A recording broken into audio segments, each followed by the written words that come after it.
சீமானுக்கு இந்த court relief கிடைக்கும் முன்னாடியே அவர் காம்ப்ரமைஸ் ஆகல.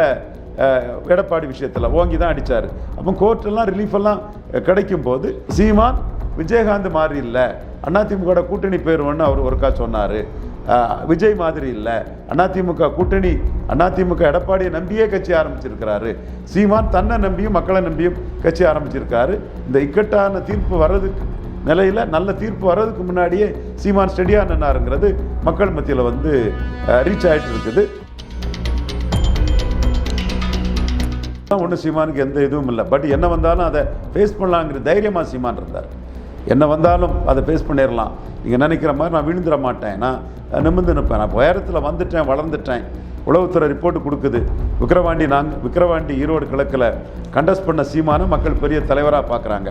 கண்டஸ்ட் பண்ணாமல் கோட்டை விட்ட எடப்பாடி பழனிசாமியை ஒரு கொலைத்தனமான அரசியல்வாதி, களத்தை விட்டு ஓடின அரசியல்வாதின்னு பொதுமக்கள் தமிழகம் முழுவதும் பார்க்குறாங்க. ஒரு ரிப்போர்ட்டை இன்டெலிஜென்ஸ் தமிழக முதல்வர் கையில் கொண்டு வைக்கிறாங்க.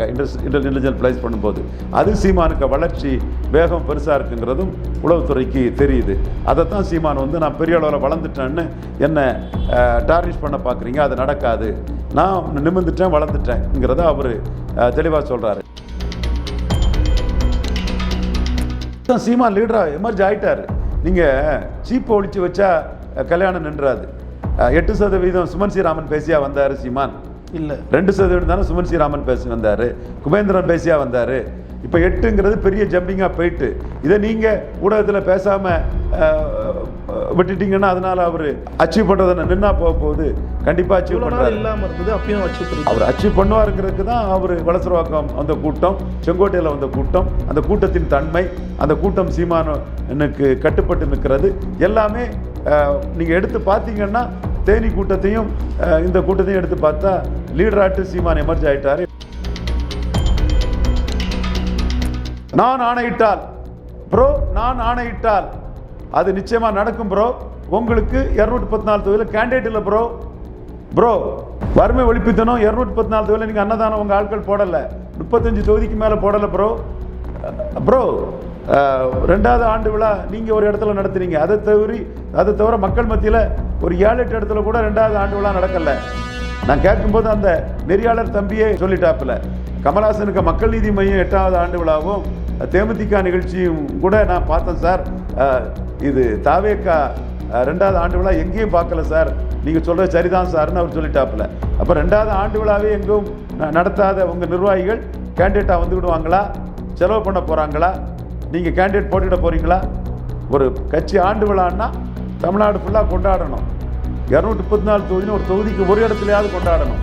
எத்தனை ஊரில் கொடியேற்றினீங்க, எத்தனை ஊரில் மிட்டாய் கொடுத்தீங்க, எத்தனை ஊரில் அன்னதானம் போட்டீங்க, எத்தனை ஊரில் போஸ்டர் போட்டீங்க?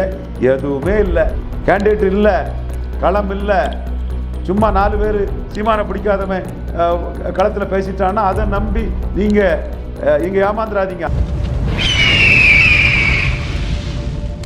அரசியல் விருது நேயர்களுக்கு வணக்கம். இன்று நம்மோடு இணையும் சிறப்பு விருந்தினர் அரசியல் திறனாய்வாளர் திரு ரவீந்திரன் துரைசாமி அவர்கள். வணக்கம் சார். வணக்கம். எப்படி இருக்கீங்க சார்? நல்லா இருக்கு சார். சீமான் அவர்களுக்கு எதிராக தொடரப்பட்ட வழக்கில் உச்சநீதிமன்றம் தற்போது ஒரு தீர்ப்பை வழங்குகிறது. இரு தரப்பினரும் சமரசமாக போகணும் அப்படின்னு சொல்லி தான் அறிவித்திருக்காங்க. சீமானுக்கு எதிராக மிகப்பெரிய சிக்கலாக பார்க்கப்பட்ட இந்த வழக்கு இப்போ தற்போது இந்த நிலையை எட்டியுள்ளது. இது சீமான் அவர்களுக்கு எந்த அளவுக்கு சாதகமாக சார் அமையும்? மிகவும் சாதகமான விஷயம். சீமானுக்கு அட்வொகேட் திறமையில் மெரிட் ஆஃப் த கேஸில் அவங்க அதை வெற்றி பெற்றிருக்காங்க. இது என்னன்னா, ரஜினிகாந்த் மோடிக்கிட்ட சொல்லி சீமானை காப்பாற்றி விட்டுட்டாருன்னு வதந்திகளை பரப்பிட்டுருக்கிறான். ஒரு அளவு வேண்டாமா? என்னப்பா உங்களுக்கு கற்பனைக்கு ஒரு எல்லை வேண்டாமா? என்ன பேசுறது, என்ன இது பண்ணுறதுங்கிறதுக்கு மெரிட் ஆஃப் த கேஸில் சீமானுக்கு வழக்கறிஞர்கள் அவர் தொடர்பான வாதங்களை தெளிவாக வச்சு உச்சநீதிமன்றத்தில் அவங்க ரிமடியை பெற்றிருக்காங்க. இது இயல்பாட்டே ரிமடி கிடைக்கக்கூடிய ஒரு வழக்கு தான். நல்ல திறமையான வழக்கறிஞர்களை வச்சு அந்த ரிமடியை அவங்க வாங்கியிருக்கிறாங்க. ஏற்கனவே இந்த வழக்கில் என்ன நடந்துட்டு எத்தனை வருஷம் உள்ள வழக்கு, டிலேன்னு சொல்லும்போது ஒரு குற்றவியல் நடைமுறையிலலாம் என்ன இருக்க முடியும்? இப்போ டிலேயின் எஃப்ஐஆரே ஒரு கேஸை காலி பண்ணிடும். இது எவ்வளோ டிலே? அது மட்டும் இல்லை, அந்த கம்ப்ளைண்ட் எவ்வளோ முரண்பாடாக விஷயங்களை பண்ணியிருக்கிறாங்க. இன்னும் மட்டும் இல்லை, இதே மாதிரி அந்த கம்ப்ளைண்ட் இன்னொருத்தரை, ஒரு நடிகரை கர்நாடகாவில் பண்ணி அதுக்கு மன்னிப்பு கேட்ட இதெல்லாம் கர்நாடகத்தில் பேசி மன்னிப்பு கேட்குறாங்க. அது கூட நான் இன்னைக்கு காலையில் பார்த்தேன். சரி, அவங்கள உள்ள இதில் எழுத்து பேச வேண்டிய அவசியம் நமக்கு இல்லை. என்னால் நீங்கள் அந்த கேஸ் தொடர்பாக கேட்டதுனால ஒரு பொது பார்வையில் சொன்னேன். அந்த வீடியோ நான் நீங்களும் ஒரு வழக்கறிஞர், உங்களுக்கும் இந்த கேஸை வந்து ஃபாலோ பண்ணியிருப்பீங்க கண்டிப்பாக. இது என்ன முடிவு வரும்னு சொல்லிட்டு முன்கூட்டியே இதெல்லாம் ஒன்றும் சீமானுக்கு எந்த இதுவும் இல்லை. பட் என்ன வந்தாலும் அதை ஃபேஸ் பண்ணலாங்கிற தைரியமாக சீமான் இருந்தார். என்ன வந்தாலும் அதை ஃபேஸ் பண்ணிடலாம். நீங்கள் நினைக்கிற மாதிரி நான் விழுந்துட மாட்டேன், நான் நிமிர்ந்து நிற்பேன், நான் உயரத்தில் வந்துட்டேன், வளர்ந்துட்டேன்.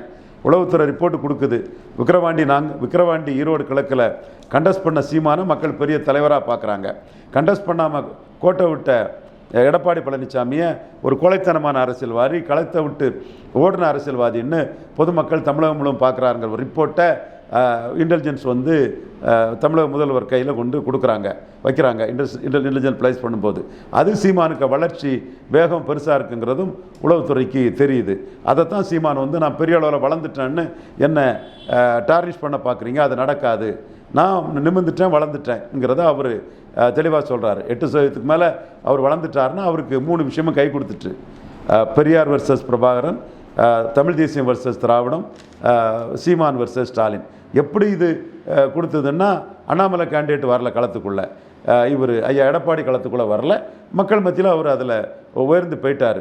அது ரிப்போர்ட் போகிறதுனால இந்த மாதிரிப்பட்ட விஷயங்களை வச்சு அவரை புல்டவுன் பண்ண பார்க்குறாங்க. அது முடியாதுங்கிறதுல அவர் தெளிவாக இருக்கிறார். இன்னும் சொல்லப்போனால் அந்த இக்கட்டான சூழ்நிலையிலையும் அவர் கொடநாடு கொலை வழக்குனாலும் சரி, பொள்ளாச்சி பாலியல்னாலும் சரி, தூத்துக்குடி துப்பாக்கி சூடுனாலும் சரி, அதிமுக அமைச்சர்கள் என் கைது இல்லைனாலும் சரி, அதுலேயும் அவர் தெளிவாக நிற்கிறார். நேற்று அடித்தார் பாருங்க செல்லூர் ராஜா, கடுமையான வார்த்தை, அந்த வார்த்தையை நான் சொல்ல விரும்பலை. செல்லூர் ராஜு பேசுகிறது எடப்பாடி தூண்டி விட்டு தான் பேசுகிறாரு. செல்லூர் ராஜு பேசுகிறது சொந்த கருத்து இல்லைன்றீங்களா? எடப்பாடி கட்சியில் எடப்பாடிக்கு எண்ண ஓட்டத்தை தான் செல்லூர் ராஜு பேசுவார். இன்னும் கொஞ்ச நாள் பாருங்கள் விஜய் எங்கிட்ட வந்து சேரணுங்கிற மாதிரி ஏதாவது சொல்லுவார். அது காரணம் அவங்க வந்து சீமான் எடப்பாடியும் அடிக்கிறாரு. ஒரே குட்டையில் ஊறிய மட்டைகள்னு பெருந்தலைவர் காமராஜ் சொன்னதை சீமான் முன்னெடுக்கிறார். 35 to 40% வாக்குகளை கோயம்புத்தூர் மேற்கில் தோக்கும் போதும் கைவசம் வச்சிருந்த பெருந்தலைவர் காமராஜ் சொன்னதை ஒரே குட்டையில் ஊறிய மட்டைகள்ங்கிறத சீமான் அடிக்கிறாரு. அதில் அவங்க திமுக மட்டும் எதிர்க்காமல் அதிமுகவையும் சேர்த்து எதிர்க்கிறாரு. விஜய் அதிமுகவை எதிர்க்கிறது இல்லை. நிச்சயமா அதற்கான பரிசு 12 சீட்டுக்கு மேலே கொடுக்க மாட்டார் எடப்பாடி பழனிசாமி. நீ என்னதான் எதிர்க்காமல் இருந்தாலும் 12 சீட்டுக்கு மேலே தரமாட்டார் விஜய் எடப்பாடி பழனிசாமி. உங்களுக்கு விஜயை நம்பி பப்ளிசிட்டி தேடக்கூடிய நண்பர்களும் புரிஞ்சுடுங்கப்பா, 12க்கு மேலே இல்லை. நீங்கள் வேணால் எழுதி சந்தோஷப்பட்டுக்கலாம். ஏட்டு சொரக்கா கதைக்கு உதவாது. ஏட்டு சொரக்கா 117 சீட்டு, 42 சீட்டு, ஆதவர்ஜுனா 65 சீட்டு கேட்டோம் தருவேன்னு சொன்னார்கள், அப்படி இப்படின்னு அதை நீங்கள் எழுதிக்கலாம். இந்த 12 சீட்டுக்காக விஜய் வந்து பொள்ளாச்சி பாலியல் இதை பேசுறது கிடையாது, தூத்துக்குடி துப்பாக்கியோட பேசுறது கிடையாது. இப்போ எல்லாம் போய் பார்த்தாரு. ஆனால் அதுக்கு என்ன தீர்வு கிடச்சி, என்ன நியாயம் கிடச்சின்னு விஜய்க்கு அக்கறையும் கிடையாது, மக்கள் நலனில் ஒரு ஈடுபாடும் கிடையாது. உண்மையிலே மக்கள் நலனில் ஈடுபாடு உண்டுன்னா தூத்துக்குடி இதெல்லாம் போய் பார்த்தார்ல, தூத்துக்குடி போனார் இல்லையா விஜய்? தூத்துக்குடி போனவர் மீனவ மக்கள் பாதிப்பையும் மற்ற மக்கள் பாதிப்பையும் போய் தூத்துக்குடி பார்த்தவர். அனிதா இதெல்லாம் போனார். அதற்குள்ள ஃபாலோஅப் என்னாச்சு, தூத்துக்குடி விஷயம் என்னாச்சுன்னு இங்கே கேட்கணுமா இல்லையா? தூத்துக்குடியில் ஸ்டெர்லைட் இருக்கக்கூடிய மீனவ மக்கள் பாதிக்கப்பட்டதை வந்து நீங்கள் குரல் எழுப்பணுமா இல்லையா? அதிமுக ஆட்சியில் நடந்ததுனால மீனவ மக்கள் அன்னைக்கு துப்பாக்கியால் சுடப்பட்டதை பற்றி உங்களுக்கு கவலை இல்லையா? மீனவர்கள் ஓட்டெல்லாம் உங்களுக்கு வரும், அபிமானிகள் இருக்காங்கன்னு சொன்னீங்கன்னா அவங்க மேட்டருக்காக நீங்கள் பேசணுமா வேண்டாமா? அப்போ எடப்பாடிக்கு 12 சீட்டுக்காக மீனவ மக்கள் நலனை காவு கொடுக்குறாரு விஜய். எடப்பாடி கிட்ட 12 சீட்டு பிச்சை எடுக்கிறதுக்காக மீனவ மக்கள் நலனை விஜய் காவு கொடுக்காருன்னு தானே அர்த்தம். ஏன் பேசாமல் இருக்கிறாரு? சீமான் பேசுகிறார, எடப்பாடி அடித்து பேசுகிறார. அப்போ இதுதான் மக்கள் பார்க்குறான். சீமான் சுத்த வீரர், ஹீரோ. எடப்பாடி கிட்ட சீட்டு பிச்சைக்கு போகலை, தனிச்சு நிற்கிறேன்னு சொல்கிறாப்புல.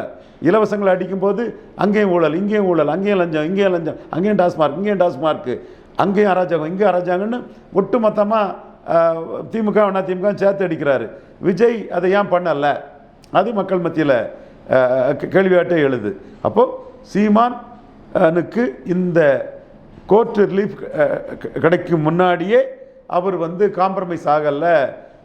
எடப்பாடி விஷயத்தில் ஓங்கி தான் அடித்தார். அப்போ கோர்ட்டெல்லாம் ரிலீஃபெல்லாம் கிடைக்கும் போது சீமான் விஜயகாந்த் மாதிரி இல்லை, அதிமுக கூட்டணி போயிடுவோன்னு அவர் ஒருக்கா சொன்னார். விஜய் மாதிரி இல்லை, அதிமுக கூட்டணி அதிமுக எடப்பாடியை நம்பியே கட்சி ஆரம்பிச்சிருக்கிறாரு. சீமான் தன்னை நம்பியும் மக்களை நம்பியும் கட்சி ஆரம்பிச்சிருக்காரு. இந்த இக்கட்டான தீர்ப்பு வர்றதுக்கு நிலையில் நல்ல தீர்ப்பு வர்றதுக்கு முன்னாடியே சீமான் ஸ்டெடியாக நின்னாருங்கிறது மக்கள் மத்தியில் வந்து ரீச் ஆகிட்டு இருக்குது. ஸோ இந்த சூழ்நிலையில் இந்த வழக்கில் இப்படி ஒரு சாதகமான தீர்ப்பு வந்தது சீமானுக்கு கூடுதல் ப்ளஸ் ஆட்டு அது இருக்கும். அடுத்த கட்டம் அவர் ரொம்ப ரிலாக்ஸ்டாக ஃப்ரீயாக தன்னுடைய அரசியல் கடமைகளை தெளிவாக செய்வார். இன்னும் அவர் அரசியல் ரீதியாக பேசுகிறத விட அந்த அம்மையார் தொடர்பான இதுகளுக்கு வந்து கொஞ்சம் முக்கியத்துவம் கொடுத்து அதுவும் அவரோட நேரத்தை கொஞ்சம் சாப்பிட்டுக்கிட்டு போயிட்டு இருந்தது. இனிமேல் அந்த நேரம் வந்து அவருக்கு அந்த அம்மா சம்மந்தப்பட்ட இதை அவ்வளோ பேசாமல் அப்படியே இக்னோர் பண்ணிட்டு அரசியல் நிகழ்வுகளையும் அவருடைய அரசியல் கருத்துக்களையும் எடுத்து முன்வைப்பாருன்னு நான் கருதுகிறேன். இந்த விடயத்தை வச்சு சீமான் அவர்களை எப்படியாச்சும் கைது செய்ய வேண்டும் சொல்லிட்டு பல நடவடிக்கை எடுக்கும் போதிலும் சீமான் அவர்கள் அதிமுக, திமுக, பாஜக, காங்கிரஸ்னு சொல்லிட்டு எதிர்வினை காட்டி கொண்டு தான் இருந்தார்.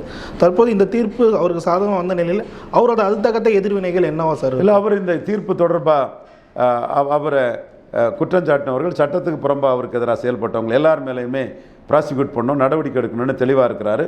அப்படி அவரை பற்றி ஜஸ்ட் லைக் தேட் அவரை பற்றி விமர்சனம் பண்ணவங்க, சட்டத்துக்கு புறம்பாக விமர்சனம் பண்ணவங்களெல்லாம் வந்து அவர் சட்டத்தின் முன் நிறுத்தினங்கள்லாம் ரொம்ப தெளிவாக இருக்கார். அதற்கான சட்ட ஆலோசனைகளில் அவர் ஈடுபட்டு இருக்கிறார். சமீபத்தில் வலசராக்கம் காவல் நிலையத்தில் வந்து ஆஜராக சீமான் அவர்கள் வந்துருந்த போது மிகப்பெரிய மக்களாக திறந்து வந்து அவருக்கு வந்து வரவேற்பு கொடுத்தாங்க. ஸ்டாலின் அவர்களின் பிறந்தநாள் விழாவை விட இது வந்து டிஆர்பியில் வந்து ரொம்ப பெரிய இஷ்யூ ஆச்சு, மக்களிடம் வந்து மிகப்பெரிய விளம்பரமாச்சு. இந்த விஷயத்தை எப்படி சார் பார்க்குறீங்க? அதான் சீமான் லீடராக எமர்ஜ் ஆகிட்டார். நீங்கள் சீப்பை ஒழிச்சு வச்சா கல்யாணம் நின்றாது. 8% சுமன் ஸ்ரீராமன் பேசியா வந்தார் சீமான்? இல்லை, 2% தானே சுமன் ஸ்ரீராமன் பேசி வந்தார், குபேந்திரன் பேசியா வந்தார். இப்போ 8ங்கிறது பெரிய ஜம்பிங்காக போயிட்டு இதை நீங்கள் ஊடகத்தில் பேசாமல் விட்டுட்டீங்கன்னா அதனால் அவர் அச்சீவ் பண்ணுறதை நின்னா போகுது. கண்டிப்பாக அச்சீவ் பண்ணுறாரு. இல்லாமல் இருந்தது அப்பயும் அச்சீவ் பண்ணி அவர் அச்சீவ் பண்ணுவாருங்கிறதுக்கு தான் அவர் வலசரவாக்கம் அந்த கூட்டம், செங்கோட்டையில் வந்த கூட்டம், அந்த கூட்டத்தின் தன்மை, அந்த கூட்டம் சீமானுக்கு கட்டுப்பட்டு நிற்கிறது எல்லாமே நீங்கள் எடுத்து பார்த்தீங்கன்னா தேனி கூட்டத்தையும் இந்த கூட்டத்தையும் எடுத்து பார்த்தா லீடராட்டு சீமான் எமர்ஜ் ஆகிட்டார். எடப்பாடி மேலும் கீழே போகிறாருங்கிறது எல்லாத்துக்குமே தெரியும். மக்களிடம் வந்து சீமான் அவர் குறித்து எந்த அளவுக்கு ஒரு தரக்குறைவான விஷயங்கள் வந்து பரப்பினாலும் அது வந்து எடுப்படாது என்பதற்கு ஒரு சாட்சியாக தானே சார் இந்த விஷயம் அமைஞ்சிருக்கு. கண்டிப்பாக இது வந்து புறம் சொல்கிறாங்க, இட்டுக்கட்டி சொல்கிறாங்க, சீமானுக்கு அரசியல் வளர்ச்சியை கட்டுப்படுத்துறதுக்கு சொல்கிறாங்க, உள்நோக்கம் கொண்டது, இது தேவையற்றதுங்கிறத மக்கள் தெளிவாகவே உணர்றாங்க. இதே தொடர்ந்து சார் சீமான் அவர்களை இழிவுபடுத்தும் விதமாக நேற்றைய தினம் வந்து சென்னை முழுக்க வந்து போஸ்டர்லாம் ஒட்டியிருந்தாங்க. இது மக்களிடம் எந்த அளவுக்கு சார் எதிரொலிக்கும்? மக்களிடம் இது திட்டமிட்டு இவர் வளர்றாங்கிறதுக்காக இவருக்கு எதிராக திட்டமிட்டு செய்யக்கூடிய சதி வேலைன்னு மக்கள் உணர்வாங்க. அது நிச்சயமாக மக்கள் மத்தியில் அவருக்கு ஒரு சிம்பதியை கொடுக்கும், பெரிய வளர்ச்சியாக அவருக்கு மக்கள் மத்தியில் கொடுக்கும். நான் சீமானை பற்றி மீண்டும் சொல்கிறேன், நான் சொல்கிறது எல்லாமே இதுவரை சரியாக தான் வந்துட்டு இருக்கு. இதுவும் சரியாக வரும். நெகட்டிவ் ஷேட்ஸை ஏற்படுத்தாதா சார் இந்த மாதிரி பாலியல் வழக்குன்ற போகிற விஷயங்கள்லாம்? அதுதான் இன்னைக்கு உச்சநீதிமன்றம் அதுக்கு தடை விதிச்சிட்டாங்க. அதில் உள்ள விஷயங்கள் கர்நாடக பத்திரிகையில் வந்ததெல்லாம் நாம் தமிழர் தம்பிகள் வந்து சமூக வலைத்தளங்களை எடுத்து போட்டுட்டு இருக்காங்களே. ஓகே சார், சீமான் அவர்கள் இந்த விடயம் வந்து மிகப்பெரிய பேசும் பொருளாகி ஸ்டாலின் விசஸ் சீமான் சொல்லிட்டு களமே மாறி இருக்கு. இந்த களத்தில் வந்து இன்னும் ஒரு வருடம் தான் தேர்தலுக்கு இருக்கிற தருவாயில் அதிமுக எந்த ஒரு இம்பாக்டுமே ஏற்படுத்தாமல் இருக்காங்க களத்தில். அவங்களுக்கு இது வந்து எந்த அளவுக்கு சாதகமாக அமைய வாய்ப்பு இருக்கா? அதிமுக எடப்பாடி பழனிசாமி கீழே போயிட்டு இருக்கிறாரு.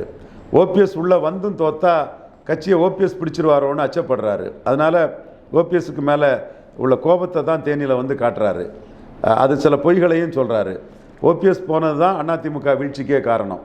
அதிமுக முடிஞ்சு போகிறதுக்கு காரணமே ஓபிஎஸ் தான். ஓபிஎஸ் ஒரு நீக்கினதான் காரணம். 33% இருந்த கட்சி இன்னைக்கு 20% போயிட்டுன்னா ஓபிஎஸ் நீக்கப்பட்டதான் காரணம். அதே வேளையில் ஓபிஎஸ் அவர்களும் சாதிக்கலைங்கிறதும் நாம் மறுக்க முடியாது. ஆனால் ஓபிஎஸ் நீக்கம்ங்கிறது அந்த கட்சியை உண்டு இல்லைன்னு பண்ணிட்டு மீண்டும் எக்காரணம் கொண்டு ஓபிஎஸ்ஸை சேர்க்க மாட்டேன்னு இவர் நிற்கிறாருன்னா தோத்தா ஓபிஎஸ் அடுத்தால தலைவர் ஆயிடுவார். அவர் தான் அனைத்து ஜாதிகளும் அக்செப்ட் பண்ணக்கூடிய ஒரு ஸ்பேஸ். முகலத்தோர் கம்யூனிட்டி தான், மறவர் கம்யூனிட்டி தான். ஆனால் அவருக்குள்ள ஒரு இது ஜெயலலிதாவுக்கு விசுவாசின்னு எல்லா ஜாதியும் அக்செப்ட் பண்ணக்கூடிய ஒரு இது வந்து அப்போ நான் அப்போவே சொன்னேன், காமராஜ் மாதிரி பெரிய மக்கள் தலைவர் ஆயிடுவார், ரிசைன் பண்ணக்கூடாதுன்னு நான் சொன்னேன். ஞாபகம் இருக்கா உங்களுக்கு? அந்த ஒரு 7 வருஷத்துக்கு முன்னாடியே காணொலி பார்த்துருக்கேன். மாஸ் லீடர் ஆயிடுவார், ரிசைன் பண்ணக்கூடாதுன்னு. அவர் தவறுதலாக ரிசைன் பண்ணிட்டார் ஐயா அவர்கள். ஆனால் ஐயா எடப்பாடி பழனிசாமியை பொறுத்தளவில் கிராப்பர் அபகரிக்கும் எண்ணம் கொண்டவர். 50-50 இருந்ததை முழுமையாக ஒரு ஜாதி அபகரிக்கணும், எல்லாம் அபகரிச்சுட்டு போகணுங்கிறதுக்காக அவர் வந்து செயல்படக்கூடியவர்னு பிற ஜாதிகள் மத்தியில் அவரை பற்றி ஒரு கிராப்பருங்கிற இமேஜ் தெளிவாக விழுந்துட்டு அதில் வட தமிழகத்திலையும் வந்து எனக்கு எதிராக ஒரு தலைவரை தூண்டி விட்டு வழக்கெல்லாம் போட்டிருக்காங்க. நாளைக்கு நான் நீதிமன்றத்துக்கு அதில் ஆஜராக போகிறேன். 2 போஸ்டிங் உடல்நல சரியில்லாமலும் ஒரு போஸ்டிங் போல் 317 போட்டேன். நாளைக்கு ஆஜராக போகிறேன்.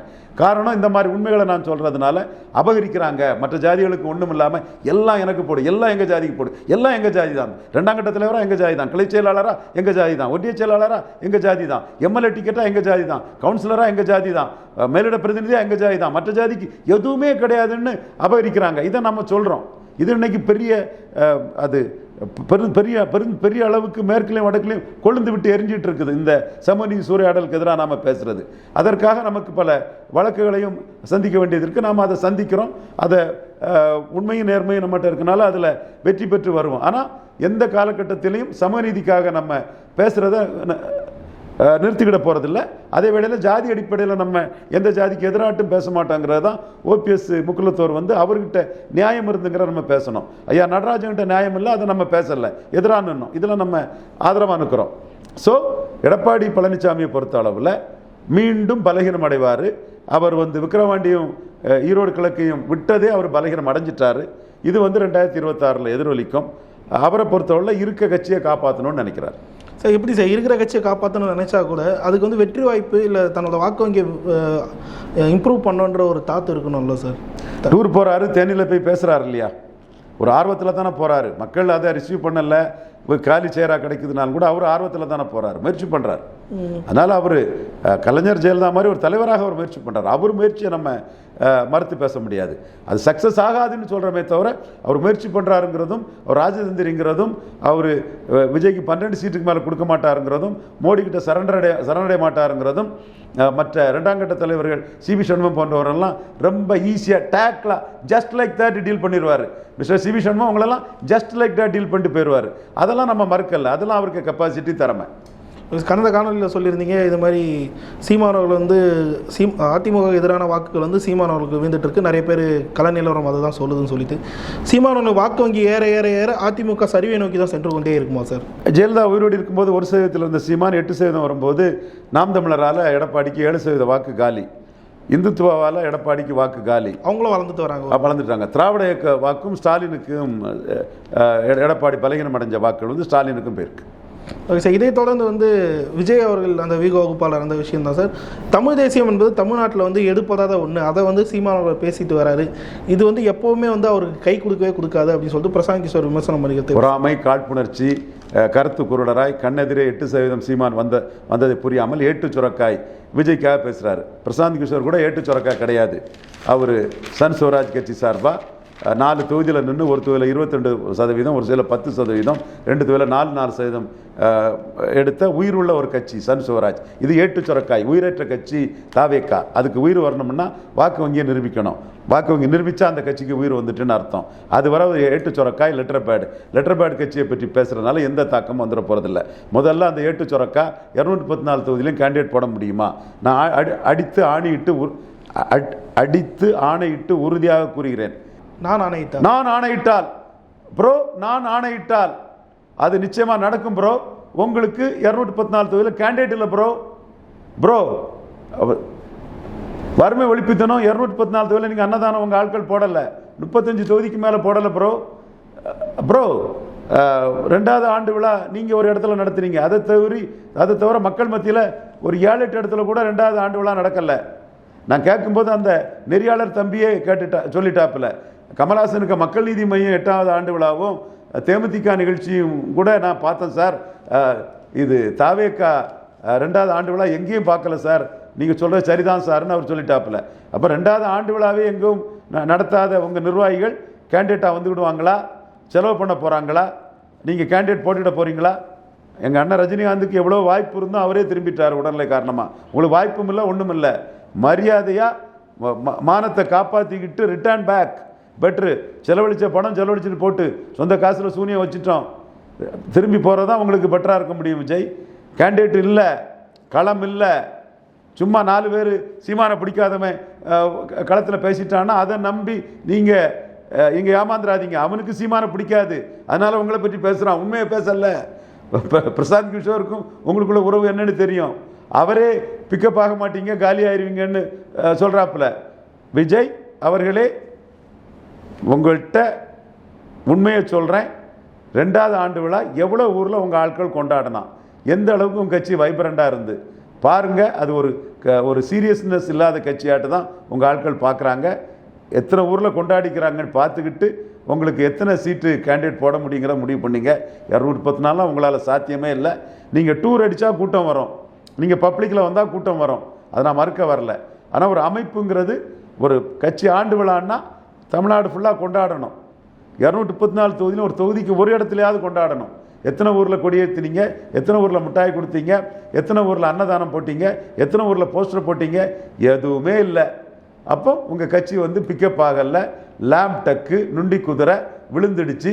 நீங்கள் கட்சி ஆரம்பிச்சுக்கிட்டு இடைத்தேர்தலில் போட்டியிடாததே நீங்கள் சீரியஸான பிளேயர் இல்லை, ஒரு ஆல்சோ ரன் பிளேயர் தான், இன்னொரு கமல்ஹாசன் தான்னு முடிவாயிடுச்சு. மீண்டும் உங்களுக்கு சொல்கிறேன், ஒரு இண்டிபெண்ட் ஏஜென்சியை வச்சு இந்த ஆதவ அர்ஜுனா அவர் உங்களை வச்சு ஏதாவது ஆயிடலான்னு நினைக்கிறாரு. ஜானு வரைக்குசாமி நீங்கள் பே பண்ணியிருக்கீங்க. இவங்களெல்லாம் விட்டுக்கிட்டு இன்னும் 2 இண்டிபெண்ட் ஏஜென்சியை வச்சு உண்மை நிலைமை என்னன்னு ஒரு ரிப்போர்ட்டு கேளுங்க. ரவீந்திரன் துரைசாமி சொல்லக்கூடிய ரிப்போர்ட்டு தான் அந்த இண்டிபெண்ட் ஏஜென்சியோட ரிப்போர்ட்டாக இருக்கும். விஜய் பார்த்துக்கிடுங்க. நீங்கள் இந்த சீமான் வழக்கு விசாரணையாக இருக்கட்டும், விஜய் அவர்கள் அரசியலில் செய்த தவறுகளையும் பல இதற்கு முன்னாடியே நம்ம காலனிலே நிறைய இடத்துல சுற்றி காட்டுறீங்க. அதுதான் காலப்போக்கில் உண்மையாக ஆயிருக்கு. பிரசாந்த் கிஷோரோட அந்த பேச்சு நடவடிக்கையும் அதுதான் வெளிப்படுத்துன்றப்போ இதையும் சார் பல்வேறு அரசியல் விமர்சகர்கள் ஏற்க மறுக்கிறாங்க. அதாவது அது அவங்களோட மனப்பக்கம் மனநிலைமை ஏற்றுக்கணும்னு யாரையும் நம்ம கம்பல் பண்ண முடியாது. ஆனால் அவங்களோட பாயிண்ட் ஆஃப் வியூ தப்பாக போகுது இல்லை சார், அது அவங்க தெரியணும் இல்லை சார்? கண்டிப்பாக தெரியணும். நாம் சொன்னது கரெக்டாக வருங்கிறத நம்ம கிளைம் பண்ணுறோம். இப்போ நீங்கள் சீமான் உள்ளாட்சி தேர்தலில் சாதிக்க முடியாது, அண்ணாமலை தான் 3வது வருவார்னு நம்ம சொன்னேன், ஆதன் மாதேஷ்ட சொன்னேன், அது கரெக்டு. திருவொற்றியூரில் சீமான் 3வது தான் போவார்னு சொன்னேன், அது கரெக்டு.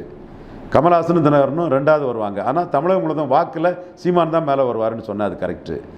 ஈரோடு விக்கிரவாண்டியில் போலரைசேஷன் தான் நடக்கும். எடப்பாடிக்கு ஓட் டிரான்ஸ்ஃபரிங் கெப்பாசிட்டியும் கிடையாது, சீட் கன்வெர்ட்டிங் கெப்பாசிட்டி கிடையாது. எடப்பாடிக்கு போராட்டத்தை சீமான் போய் பார்க்குறதுல எந்த லாபமும் வராதுன்னு சொன்னேன், அது கரெக்டு. விஜய்க்கு 20% ஓட்டு இருக்குது, விஜய் பேசி விட்டுருங்கன்னு ஜானு வரைக்குசாமி கெஞ்சிக்கிட்டு இருந்தார். நான் சொன்னேன், விஜய்க்கெல்லாம் ஓட்டு கிடையாது, பலன் நிரூபிக்காத ஒருத்தரால் நம்பி ஓட்டு வராதுன்னு நான் சொன்னேன். அது விக்கிரவாண்டியில் நடந்தது, போலரைசேஷன் தான் நடந்தது. டாக்டர் ஐயா 29, திமுக 63 போயிட்டாங்க. நான் சொன்ன மாதிரி போலரைசேஷன் தான் நடந்தது. 1% ஓட்டு தான் சீமானுக்கு எடப்பாடி, தேமுதிக, விஜய், சிவகார்த்திகேயன் பார்த்தது எல்லாம் சேர்ந்து 1% தான் கூடியிருக்கு. அப்போ நாம் சொன்ன போலரைசேஷன் பொலிட்டிக்ஸ் தான் அங்கே நடந்தது. இப்படி நாம் சொல்கிறது பெரும்பாலும் சரியாக தான் நடக்கும். நாம் அதே வேளையில் நமக்கு எதிராக பின்னோட்டம் ஓடக்கூடிய நண்பர்கள் கிட்ட நம்ம கேட்குறது தான், ஒரு டேபிள் போடுங்க. ரவீந்திரன் துரைசாமி சொன்னது, எஸ் அனலிஸ்ட் சொன்னது, கே அனலிஸ்ட் சொன்னது, எம் அனலிஸ்ட் சொன்னது, பி அனலிஸ்ட் சொன்னது. இப்படி நீங்கள் ஒரு டேபிள் போட்டு ரவீந்திரன் துரைசாமி சொன்னது, எஸ் அனலிஸ்ட் சொன்னது, ரவீந்திரன் துரைசாமி சொன்னதுன்னு ஒரு டேபிள் எடுத்து பார்த்தீங்கன்னா 100க்கு 80 மார்க்கு குறையாமல் நான் வாங்குவேன்.